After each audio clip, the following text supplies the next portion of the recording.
I just wanted to grab a few minutes of your time, obviously with the news yesterday with the decision with Marc Savard, and answer any questions you had. Obviously, those are never fun decisions to make or fun days, and I want to make it clear that the decision of yesterday is not putting the blame solely at Marc Savard's feet. That's just totally incorrect. We've gone through a stretch here, specifically on the power play. If I look at that area, and obviously Marc had a big role in that in terms of his responsibilities. And you look at all areas of your team all the time, and that's something over the course of time as we monitor it and talk about it and discuss, that we felt we made a change. We need to be better in that area. It falls on all of us. It falls on the players. It falls on all of us, coaches, management, everybody, in all facets of our game to be better. But in that particular decision, we just, after a lot of thought, just felt we needed to make a change. We wish Marc all the very best. We thank him. It's even more difficult, quite frankly, during this time of the year. Those are, as I said, those are never fun decisions. But I fully believe that when you reach a decision, you act upon it. As for, I know we all get wrapped up on who's doing what. We will handle those responsibilities internally right now. Derek Lalonde will take a lead active role as we get through today, and then obviously we're going into a break, and we'll see, where we go moving forward, whether that's something that we handle internally or make an addition to our staff here externally. So with that, any questions that you have, let me know. Did you make the call, Brad, to fire Marc? Sorry? Did you make the call?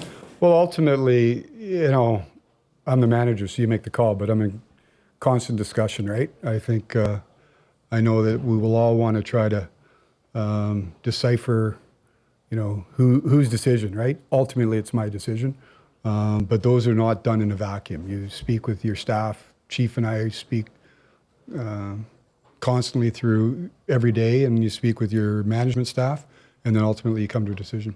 It's been Matthews and Nylander. You guys have two of the most talented offensive talented players in the NHL. How much does this fall on them that they haven't been able to make this work?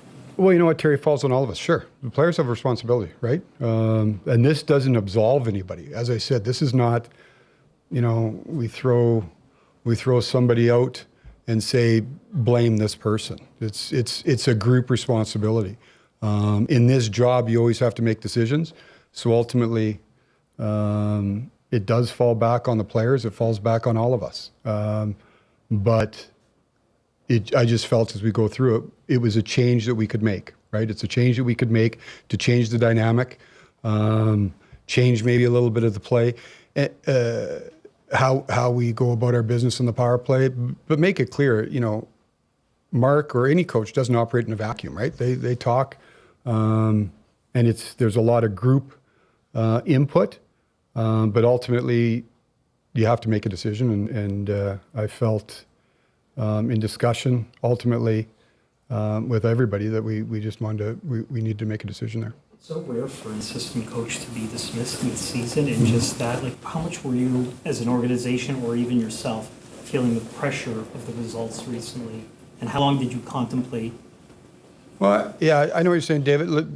It hasn't been good. So you look at different thoughts, right? I don't know if it's the pressure is. I don't look at it as a pressure. Ultimately, we're all judged by our results, right? And so I look at that particular area, and I don't want to just single out the power play, but it's been an area that, to me, has cost us points in the standings, right? So it's got to be better. And so you look at, if we're focusing just on the power play, you look at that. How can it be better, right? You try different formations. You try different personnel. I think the coaches are working real hard at it. And then ultimately you go down the checklist and you get to a point where you think, okay, I want maybe changing the messaging is something. And at the end of the day, you don't know how it's going to change everything. But again, it's not without a lot of thought, a lot of deliberation on all sorts of fronts, but ultimately you make a decision and you move forward. What has Craig's input been on some of these big decisions? Keith Pelly said back in spring that he'd be taking a larger role. Well, I look at it, this isn't, we don't operate in silos. Like Craig and I want to make it clear, I support Craig fully, right? I know when you go through tough stretches, whether it be the coach, the manager, that's part of the business, right? I think I did a press conference, whenever it was, I think it was after 25, 30 month ago, right? And, one of the narratives coming out there is a disconnect between the coach and I. There isn't a disconnect. We all have to be better. We all recognize that. But I think we got a real good coach, and we got to just continue to work together with the players and find our way out of it. But in terms of this, him and I discuss all decisions and go through a process where you have to communicate, and ultimately we came to this decision. Brad, a bit off topic, but has Austin asked for a trade, or have you No. approached any of the trade protected guys No. yet to ask if they'll waive? No, I haven't. Austin has not asked for a trade. No. You provided Craig Berube with a vote of confidence on November 18th, and another one just now. Excuse me? So you provided Craig Berube with a vote of confidence on November 18th when you met with us, and another one just now. But how long does your vote of confidence remain with Craig if the losses continue to pile up? Well, I'm not going to get into hypotheticals of what happens with this. We've got a good coach. We've got to continue to make our team better. We've got areas that we've got to get better in. It's not lost on us where the team's at. We live it every day.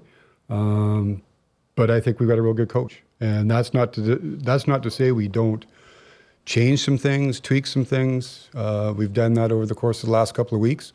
But when you get in these situations, you have to band together and you look for collective solutions. And that's what we're trying to do right now. Williams' spirits were pretty down after the last game. Sorry? William Nylander's spirits were pretty down after the last game. It's kind of uncharacteristic for him. Have you noticed anything different in him in terms of how he's been or how he's been going about things? No, I haven't noticed anything different. Listen, when you go through, the guys wear it. They care.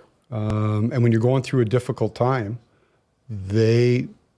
nobody wears it more than the people that are living it, right? So I don't expect anybody to have high spirits when you're going through a difficult time. But a lot of this game is mental, right? We've got to focus on the areas that we can focus on to both individually and collectively.